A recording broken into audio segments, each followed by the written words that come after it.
This is John Black, super chemist. First thing we're going to talk about is silica gel. Now this, keep in mind, is not my strong area. I don't know really anything about silica gel more than the average person does. Well, most people know of silica gel is that they have little packets, and inside the packets are these little beads, and they put them into tools, maybe to keep the water out. Uh, Everyone knows because they put them in clothes at the store. If you buy clothes at the store, they'll have them in the pockets and stuff. If you have weapons, bullets, you might put it into that case so that dries it out. And I think everyone knows what they are, at least that much. But you can also make silica gel, but it doesn't look like those beads. That's what I don't understand is, what are those beads? How are those beads made? Because when you make silica gel, it's kind of more like sand, you know what I mean? It is sand, as a matter of fact. But it's a porous form of amorphous silica. It's a free-flowing powder. That's why I don't understand what those silica gel beads are. How are they beads like that? Anyways, it's free-flowing powder that is 99 plus, meaning more than 99% silicon dioxide. So it's basically just silicon rust that has pores in it. And down here, I want you to look at this thing. This is a molecular sieve. If you see it up close, it looks all round, and you don't really see these indentions and stuff. But the way a molecular sieve, like I bought 3A molecular sleeves. That means the holes are 3 angstroms wide. An angstrom is, I think an angstrom is 100 picometers. 10 angstroms is 1 nanometer, I think. Anyways, it's real small. So that means that the pore size from here to here, right, is 3 angstroms. And water is about 3 angstroms, right? See how big oxygen, O2? That O2 ain't going to fit in there. You know what I mean? N2, nitrogen isn't going to fit in there. Carbon dioxide isn't going to fit in there. But look how H2O, water, fits nice and snug in there. The thing is since no air can get in there, this is a vacuum. Okay? And when the water goes in, it can't come back out because there's a vacuum behind it. When it goes in, if you try to pull it out, you're pulling on a vacuum, and you can't get it out without heating it up or whatever, or putting it under a vacuum. Now that's how a molecular sieve works, okay? And that's what I used to think silica gel did.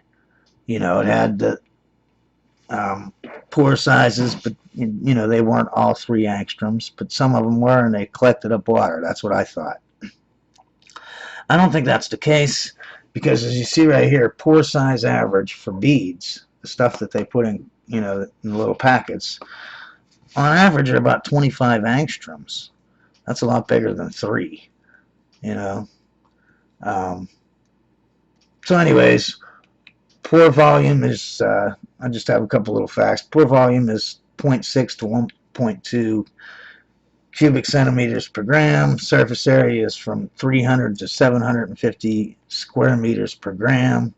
And the beads are about 800 square meters per gram. Mesh sizes. These are the different types of mesh sizes: 3 to 8, 6 to 16, 40 to 20, and so on. And so they go all the way down to 325. This is the opposite for the size of the grain, because the smaller the mesh size number, the bigger the grain size will be. Okay, so if you want it real powdery, you'd go down lower. If you want it to be more granular, less powder, you'd go back up to the low numbers. You know what I mean? You want powder, high numbers. And you can think of it as, let's say you had a round circle, and you put it in between two, in a pipe, right? And then you dumped your stuff in it. If you have 2 holes, right, the holes are going to be that giant, right? So you'll have giant things go through it, right? But if you have, say, 14 to 42 holes, right, the holes have to be a lot smaller, right, to get them in there. So that means the grains that you would pour into the pipe and like sift it through, like, are going to be smaller. And just think, if you put 325 holes on this, the holes are going to be like so tiny. I mean, it's going to be like a powder when it comes through.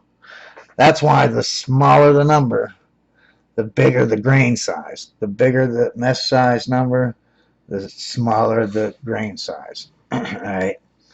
Now, what pore size do you want for this to make sodium silica gel? Well, you want 50 to 1,000 angstroms pore size, right, from here to here. That would be okay, right? Better would be 100 to 300 angstroms. And the best, what you really, really want, is 150 angstroms. If you can get it all to be 150 angstroms, that's the best deal, right? Mesh size. The mesh size you want is 30 to 60. That's the best. Have no water indicators. You know, sometimes silica gel has indicators in there, and when it soaks up the water, it'll turn blue or it'll turn pink or whatever. Don't get that. You want it white. You want it, you don't want no contamination in there. If you want to buy from a chemical supply company, I don't know these companies, so don't think I'm saying they're good or whatever. I have no clue who they are or whatever. I mean, I've heard of Aldridge. You might have to be a chemist to buy there. I don't know. This is just something I read, and I figured I'd put it down just in case someone wanted to whatever. Zeolites. Zeolites is a aluminum silicate, okay? And they have someone, I don't know anything about it. I just read one sentence that said basically what I'm telling you now. They use ZSM-5, absorbs up to 12% mole, by mole in metal. But apparently that's not good enough. 12% is too low to make the reaction go good, and you want like 30%, and I'll get into that later. But you might be able to get some kind of zeolites. I don't know how they sell those or how they whatever. But if you can get them, that's 150 angstroms, 30-60 mesh, they might work. But I don't really know anything about these to know, what I know Z probably stands for zeolite, but SM-5, I have no clue what that means. So anyways, there's some places you can order from, and I'm sure you can buy some stuff on eBay or whatever, you know what I mean? And you can see, remember, the average pore size for beads are 25 angstroms, and you need 50 to 1,000. So the beads, I don't think, would be a good idea. Now, how to get, when you get your, let's say you got some 150 angstroms, you got some 30-60 mesh, it's silica gel, no indicator, no water indicator, it's nice and white, free-flowing powder that you have, right? Now that is more than 99% silicon dioxide, okay? But it does have, because it soaks stuff up, right? It soaks stuff up into the crystalline lattice. The holes in the crystalline lattice are like, I guess, the perfect size for water. I'm just guessing. And the water gets sucked in there along with air, though, too, I guess. So I don't know what the deal is. But I know it gets sucked up in there from the crevices in the crystalline lattice. And you'll have gases in there, water, air, that kind of thing. You want to get rid of that stuff first. Obviously, you want to definitely get rid of the water. Sodium and water ain't a good thing. How do you do that? Same way you do with molecular sieves. You put a vacuum on it, right? You heat it with a hot hair dryer. Then you heat it with, you do this slowly. You don't just, heat it you're doing your thingy, pull away. You know what I mean? And heat it a little bit more, with your heat gun, pull away. Heat it with your heat gun, pull away. Heat it, you know what I mean? Until you get it up to as high as I can get it, and then use a torch. The same with the torch. You don't put a torch on there and just torch it, man. Put your torch on, move it around the whole time, around the whole, and take it away. Put it, you don't want it to go too fast. You want it to get about, and that should get it up to at least 300 C. That's what you want to get it up to.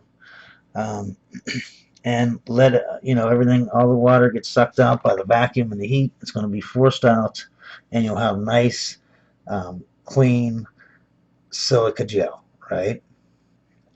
Now, I don't suggest this, although you could do it. And the only reason why I don't suggest it is because if silicon dioxide is 99 plus, meaning more than 99% silicon dioxide, then there's so little of this SiOH that it doesn't really matter to me. I mean, but if you want to do it the perfect way, and keep in mind, this makes siloxane, so I don't know, that doesn't sound good to breathe. But you basically calcinate it. Take it up to 600 degrees, and what it is the impurity in the crystalline lattice is silicon hydroxide, I guess that would be. And if you heat it up to 600 degrees, you'll make this siloxane, where you got the silicon disilicon oxide. And that will just basically evaporate away. But you don't want to breathe that, that's for sure. You know what I mean? So you better have a fume hood or something. And then after you calcinate it, you know what I mean? You heat it up to 600, make sure, for a while, get rid of all that SiOH contamination. Now you have 100% SiO2, silicon dioxide, no water in it, no contamination. It's 100%. Let it all cool down to room temperature. But like I said, this step is not required. You know what I mean? The sodium metal will react with the SiOH, or the silicon hydroxide, or whatever that's called. But I mean, how much is there? If there's a 0.5% of it is that, I mean, I don't know. I guess it would be up to the individual to think about that. I didn't want to talk about the beads again here. Type A, B, and C, right? There's 3 main types. First type is about 25 angstroms. It's used for, that's the pore size. And it's used for drying, like I said, in the little bags that you have in clothes, or, weapons, or whatever you want to dry out. Acts as a desiccant, mainly that's what it's used for. Then you have type B, it's 45 to 70 angstroms. Well, that's actually getting better. And that's used more to absorb liquid stuff like perfumes, things other than water. And also it's used in some kitty litters.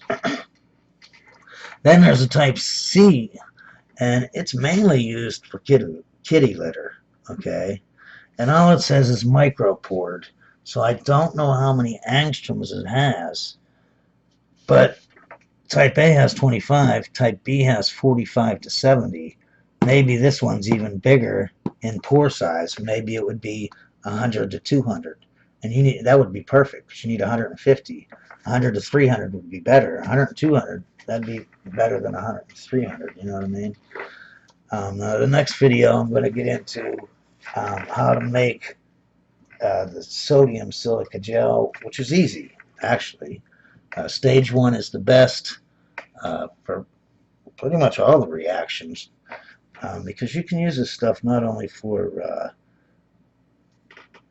the Boulevard blank reduction of esters, but you can use it like for the Wurtz-Fittig coupling, a bunch of other reactions